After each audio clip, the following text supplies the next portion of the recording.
So today I'm going to show you how to open up an Ally bank account. I'm actually going to show you here in real time so you can follow along step by step. Now this is going to be similar whether you want to open up a savings account or the checking account with Ally. So I'm actually going to hop off screen to a smaller section here for you so you can just focus here on the screen itself. If you actually want to go ahead and sign up and get to this exact same landing page to get that $100 bonus, the link will be in the show notes down below or somewhere here on screen to be able to screenshot the QR code. Now, if you don't want to do that, no problem. Just go ahead and hop over to Ally and be able to see all the same questions it's going to ask you throughout this process. All right, so from here on the main screen, all we got to do is scroll down a little bit. There is a section here that says enroll. If you click on here, it's pretty much going to jump you to the bottom of the page here. And the first set of questions it's going to ask us is our first and last name, the email address we'd like. And then here at the very bottom, it's going to ask you which account you would like to open up, whether it's the savings or the checking account. Either way is going to work for you. It's going to be the same questions here throughout this process. And then once you are complete with one version, you can go ahead and open the other. So if you did want to have both a checking and a savings, you can do that on the back end, or you can also even have multiple savings accounts as well. So for our example here today, we are going to be showing the savings account, but again, everything will be the same.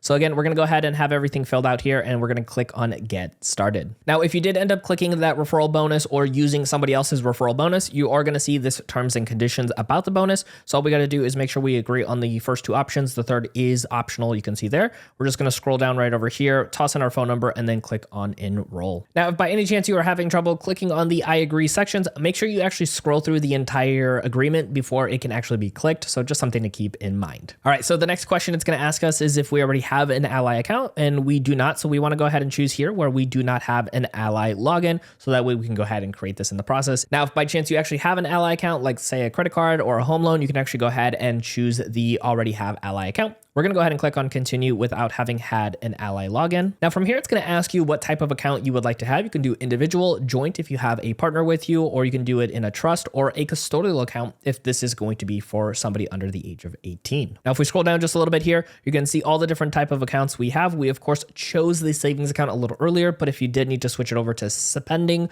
or the money market or a certificate of deposit, you can do that here. But we of course are going to be continuing with our savings account. Now from here, if we go ahead and keep on scrolling down, this section over here, it looks like we can just go ahead and plug in some numbers to see how much of an APY we would get. But because of the savings account, you're pretty much getting that same APY across the board, no matter how much you are putting in. So you can go ahead and just leave that blank for now. And then from here, you can go ahead and click out the bottom button here that says add this account. Now in this section over here, if you want to go ahead and add an additional savings account or say a checking account, you can go ahead and click on add another product right over here. So it makes the process super simple. But again, you can also do this later on as well. So if you want to keep this super simple today, we're just going to go ahead and leave it with the one account. If you absolutely need to change anything beforehand, click on edit over here to switch to a different type of account.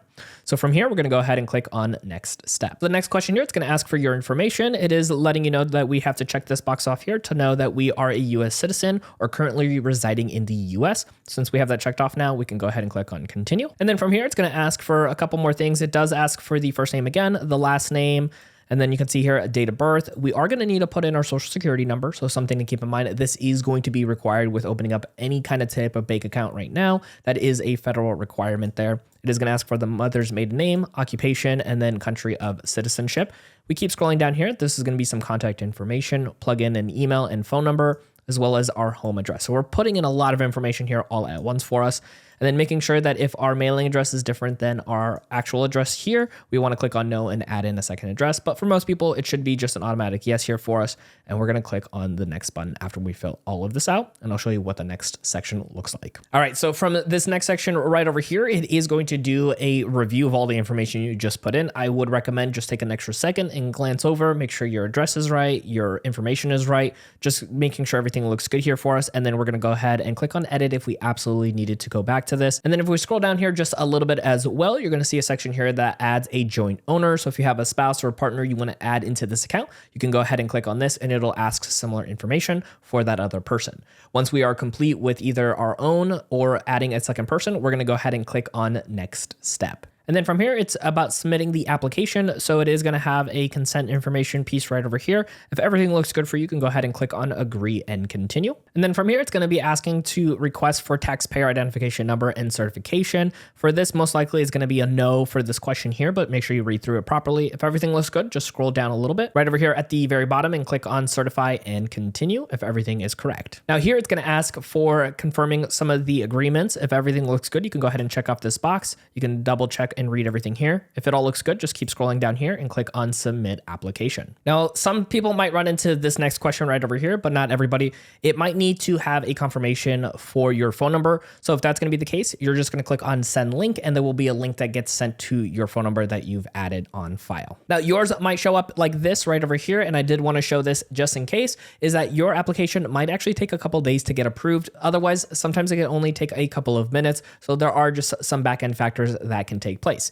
Once you go through this process, you will get landed onto the home page of your new Ally account.